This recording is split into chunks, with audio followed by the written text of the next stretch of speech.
Welcome back to Studio F, where it is hot as hell due to this heat wave, and we're going to step back to 1994 and review Natural Born Killers. Gentlemen, let's broaden our minds. Russell!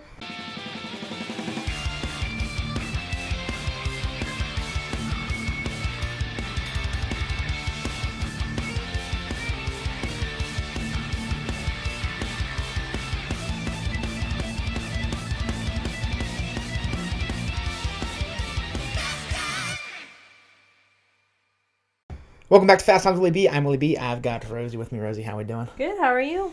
Hot, but It is a toasty one here.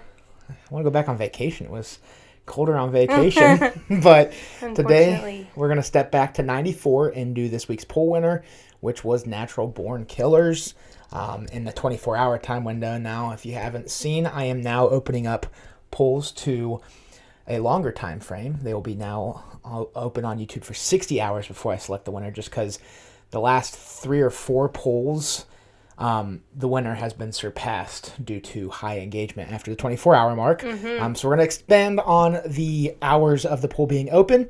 So with that being said, the 1995 poll is up and live on YouTube, so go vote for it. But we're going to stick with what won in the 24-hour time window from 94, which was Natural Born Killers. Directed by Oliver Stone. We've got some big names. We've got Woody Harrelson and Juliette Lewis playing the love Bonnie and Clyde type serial killer romance combo as they're the Mickey and Mallory Knox. And then we've got Robert Downey Jr., who's playing this on-air personality on the TV waves. Newscaster. That highlights the maniacs of America. And then we also got Tommy Lee Jones, who plays the warden. Another big name there. But we'll start with the good. And I think my favorite part of this movie is it gets the point of the movie across very well, which is that media and those that consume media over-sensationalize the bad. Okay. Obviously, Robert Downey Jr. is representing the media in this movie, and it's really just a movie where they're following these serial killer couple around, and you see people falling in love with them through the TV. Yeah. You see people saying, we need more of them, but like, in all realism, these people are horrible. Right. What they're doing is horrible. But it's not that far off from what we get in real life either. That's very true. I mean, Ted Bundy had girls oohing and awing over him when he was in cases, or when he was on trial. And the movie ends in a cool way too. I know I'm jumping to the ending, but it kind of shows a TV flipping between stations, and I love this scene a lot. And every station is just a different case going on, and how just the bad takes over the air, and it's real life. Right, I agree. So I think they do a good job at showing that media makes the bad more important, even though there should be more light shine on the good. Right. But another thing I'll throw in the good is the acting. Oh yeah, I think I we can get agree with that one. Stellar performances from everybody. We got a lot of big names here, and you expect it from these people. But like, I'm talking, this is probably my favorite performance of Juliette Lewis. Yeah. It's up there for Harrelson, and it's even up there for Downey Jr. And I love Robert Downey Jr. and a lot of stuff he's done in my lifetime. I haven't seen a lot of his movies from his early acting. This is one that I have seen, and I really enjoyed his performance in this one. Honestly, obviously it looks just like him, but the voice is incredible. It sounds nothing like him. I had no idea it was him. Which at all. is crazy because it looks just like him. But no, the voice, changing the voice and acting with that voice the entire movie was very well done, and just all around great performances. It's a very trippy, all over the place, convoluted movie, but the acting is pretty consistently good. Yeah, this is one of the few movies that I watched and I'm like, I would have loved to seen like behind the scenes or like I don't know, it's a kind of pretty serious movie, but like I love watching like bloopers and things. I just like how the actors can like just snap like right into like their role. Yeah. This is like a pretty, I don't know, I feel like this would be a hard one to do acting wise. There's lots of different things happening, especially when they're like maneuvering through the jail and there's people being shot down. I know obviously none of that is real, but like there's people being shot down and like there's just a lot of chaos. Yeah. Like I feel like that would be a hard situation to keep. Yeah. To keep in character. So I mean, for sure, acting is phenomenal. Because it is a movie, like I said, that has the ties to real life, but it also is exaggerated. Oh yeah. I mean, Robert Downey Jr.'s newscasters over the top. Tommy Lee Wallace over the top, or Tommy Lee Wallace, that's Halloween. Tommy Lee Jones over the top when it comes to being a warden of a jail, kind of like exaggerated a bit. And then obviously Juliette Lewis and Woody Harrelson are playing these psychopaths who pretty much keep it cool for the most part, especially Woody Harrelson. But at moments it's exaggerated. They have to play psychedelic trip. They have to play manic. They have to play shooting the cops down. They have to play We're in Love. So it's kind of all over the place, but the acting never steers away from good. Yeah, I definitely agree. It's, I mean, there's all those things that you have to think about, and I feel like they did a pretty natural switch in between all of them. It was pretty flawless. It's like they were playing themselves, I guess. Yeah. So this was my first watch of the movie, and it is a movie that I wanted to see pretty bad. It was high on my watch list. I just hadn't gotten to it, and as we were getting closer and closer to 94 being the year, I was like, you know what, I'm just going to hold off because if it wins, then I have to watch it. And it ended up winning, which I was really surprised by. Like I said, it ended up getting passed after the 24-hour window by Shawshank, but that's what I thought would win in the first 24 hours anyways, was Shawshank. But it ended up winning the first 24 hours, and definitely not what I expected. Yeah, but I still had a decent enough time with it. Another thing I would throw in the good is the editing. I think it's a very well edited film. Like I said, it's a movie that's kind of all over the place, but it never feels choppy. It's very, very smooth transitions, great use of color, especially in the jail when we get the blues and the greens. Reds, it's very, very good use of color. I think it's shot very well. I think it looks cool. So all of that stuff, I really have no gripe with. It sounds good. I love the soundtrack. Yeah. Whether it's like actual like marketed music or if it's just like ominous like sounds or things to like kind of keep the tone of the movie kind of suspenseful. I don't know. I don't usually look for that in a movie just because I just usually don't. Yeah. But I feel like it has lots of good hits in it. And I mean, I feel like the music made it. For sure. Like the sounds behind it, especially when he's like, the warden's looking at the, like the cameras to the jail and seeing what's going on because this is his first time seeing what's happening, and there's like some sort of like suspenseful music behind him, and you can really feel like his feeling. I feel like that would just like for sure blow your top off. For me, I would say I really like the start and then really like the end of this movie. Okay. In between that, I have mixed feelings about, but I love the diner scene at the beginning, where we kind of figure out who these two are. They wipe through this entire diner and leave one and say, you know, this is who did it.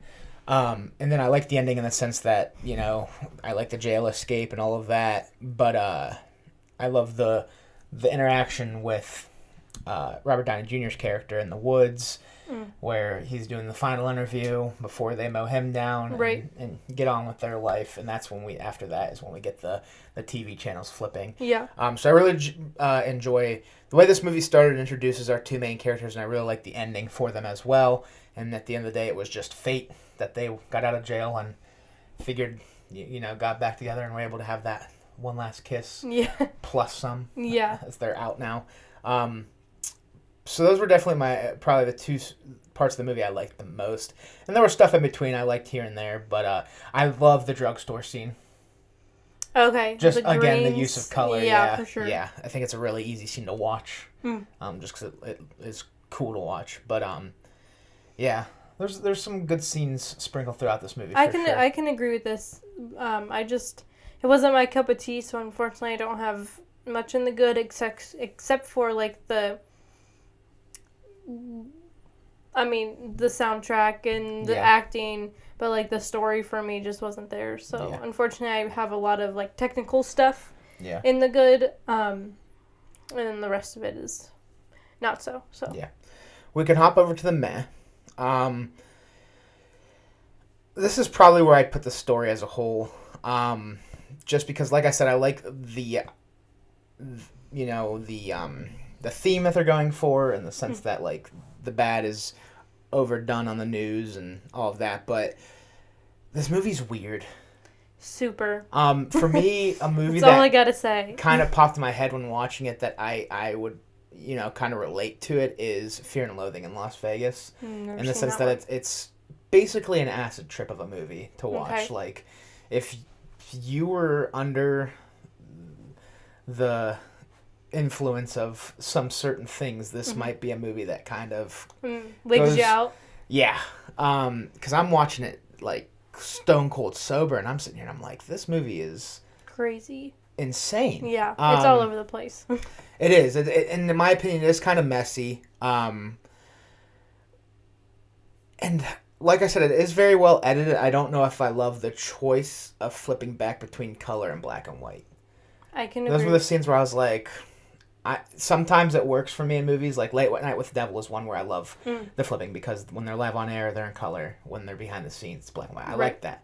This one, it just didn't really have a method to it, and so I was like, can we just stay in color? And I didn't love, the reason I'm putting this in that too, I didn't love the family stuff for Mallory. I think it was over the top. It makes Rodney Dangerfield, a guy I love in Caddyshack, look like a monster. But I also get it because you're setting the background to why she's like that. Yeah. Yeah.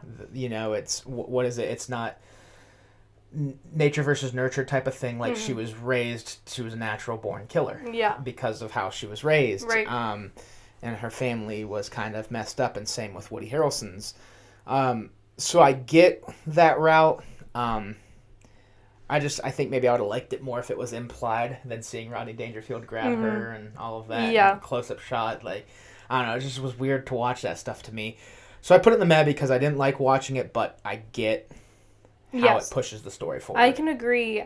First time watch, I was like, But then I thought back, I was like, okay, the year it came out, like, I feel like that wasn't, like, I don't know. So, but I get, it made us, like, have a backstory to why she is the way she is, and so I guess it kind of made sense, but like you said, it would have been nice for it to be, like, talked about or implied, or, like, maybe one, like, flashback scene, like, from her head or something. Like what we got with Mickey. Yeah. Yeah.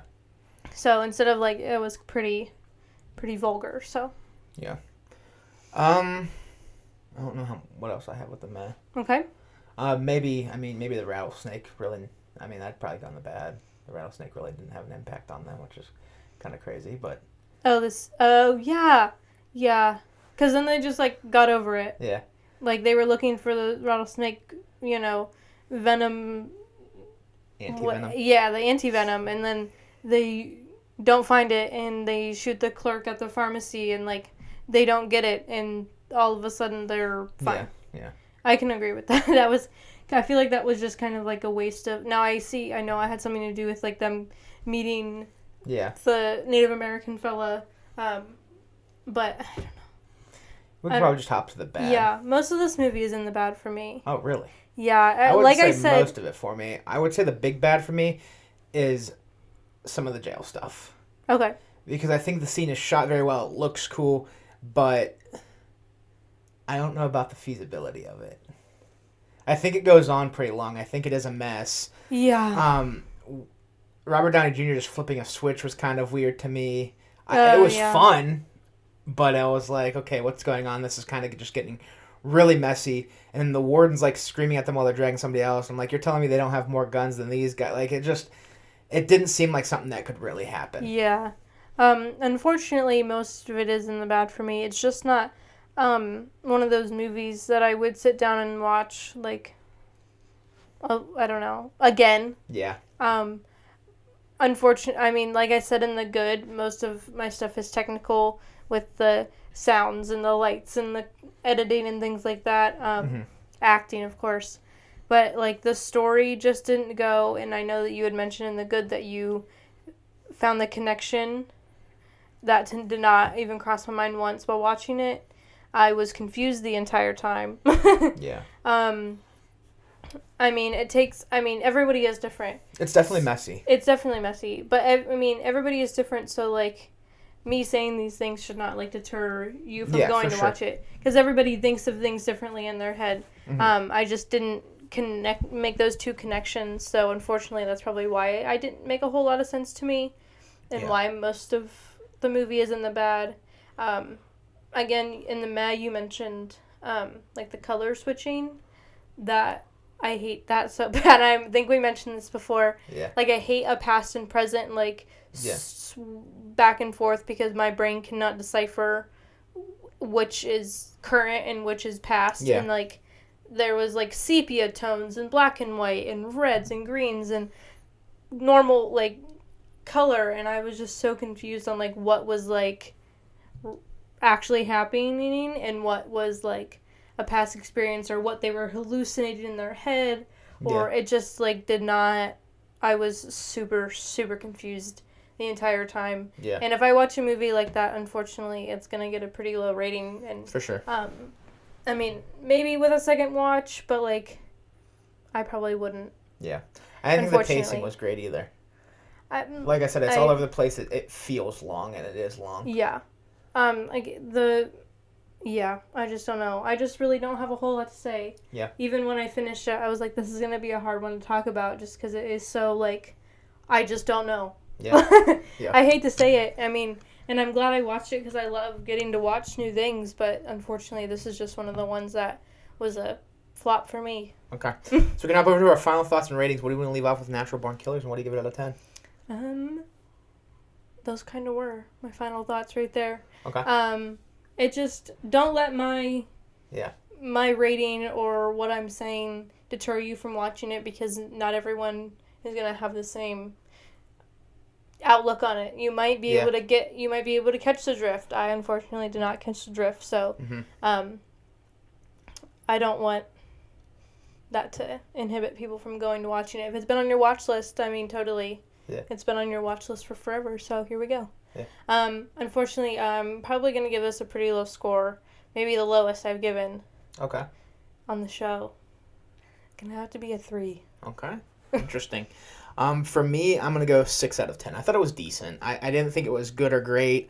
There was moments where I was really into it, but ultimately it felt long. There was a lot of stuff there in between the first and third act, even that first scene and the ending. That there was some I liked. There was a lot. I was just like, okay, let's move along. Like I said, great acting. It's an interesting movie to watch, but at the end of the day, I didn't get a lot out of it. Yeah. As far as entertainment goes. I feel like it's still a solid enough film, but definitely a little underwhelming. Considering how into it I was when it won. I was like, hell yeah. But probably would have had more fun talking about Shawshank and Pulp Fiction, to be honest. I think this might be one of the movies that I would have liked, like a more of a documentary. I know, like a mockumentary type movie. I was gonna say, I know this wasn't a real occurrence, but a mockumentary, yes. Yeah. I'm a sucker for a good documentary. I don't know. I like to watch, like, the true crime, listen to true crime podcasts and do things like that. And I love, like, watching, like, the Netflix original, like, serial killer documentaries. That's, like, right up my alley. So I think I probably would have liked it better if there was, like, I don't know. I love a good narrator, so I feel like that would have been... This one kind of did. But I just feel like if it would have been done differently, I probably would have liked it a lot more, because I do like the Bonnie and Clyde kind of idea to it. Unfortunately, it just missed the mark with all the craziness in between, and I don't know. For sure. It just took my tiny little pea brain and, like, brain soup when we were done. I was like, what did I even watch? It was just absolutely bananas. For sure. Beautiful. Beautiful. Beautiful. Well done. Edited beautifully. But I was like, huh? Yeah. I just completely missed it for me, so. For sure.